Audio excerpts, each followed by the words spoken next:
à 18 ans, dehors. Et vous savez ce qu'il disait l'abbé Pierre? Après 3 nuits dans la rue, t'es cuit. Ben, j'ai eu du bol. 15 ans, je devrais être complètement cramé. Pendant 15 ans, j'ai utilisé toutes les ruses que j'ai pu imaginer, les travailleurs sociaux. Souvent, les travailleurs sociaux parlent pas ils ont un jargon quand ils parlent. Du coup, celui qui essaye de s'en sortir, il comprend rien. Vous ne rentrez pas dans le cadre du cadre. Mais en revanche, si vous m'apportez le doc et remplissez le programme Trace, vous glissez dans le module CLIS. Ce que je veux raconter en fait dans mon spectacle, c'est la difficulté de s'en sortir.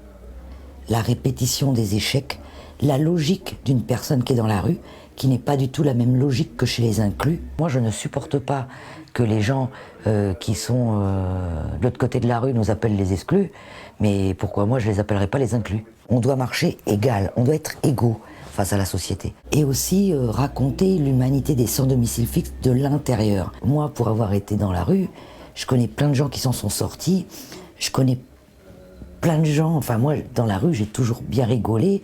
On n'était pas en train de pleurer sur notre sort tous les jours, quoi. Ils ont tous rappliqué avec tous leurs cartons. Oh là là, une vraie tribu indienne.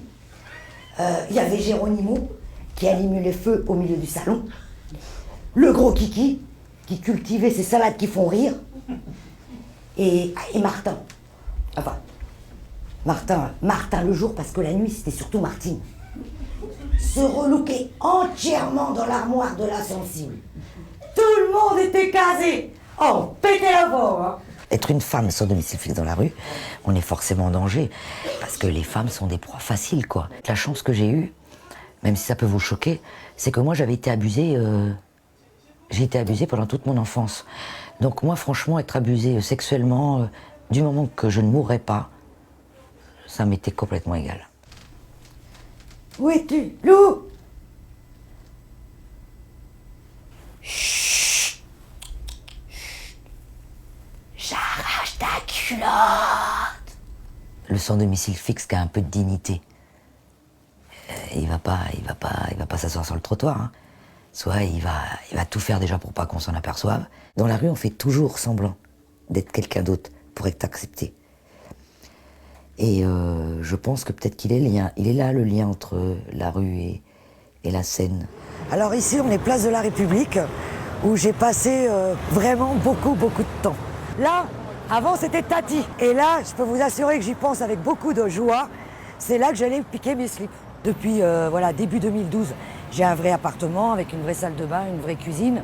Mais pendant des années, ça a quand même été un problème. C'est l'enfermement, c'est tout à coup couper les liens avec des personnes qu'on affectionnait, mais qu'on ne peut pas non plus inviter chez soi parce que les problèmes vont arriver, quoi. Et moi, aujourd'hui, j'ai un vrai appartement, j'ai pas envie de le perdre, quoi. Ça, mon appartement, c'est toute ma vie, quoi. Il y a beaucoup d'inclus ici? Ouais, beaucoup. Quand on est sans domicile fixe, on n'a pas forcément les codes de ceux qui sont inclus.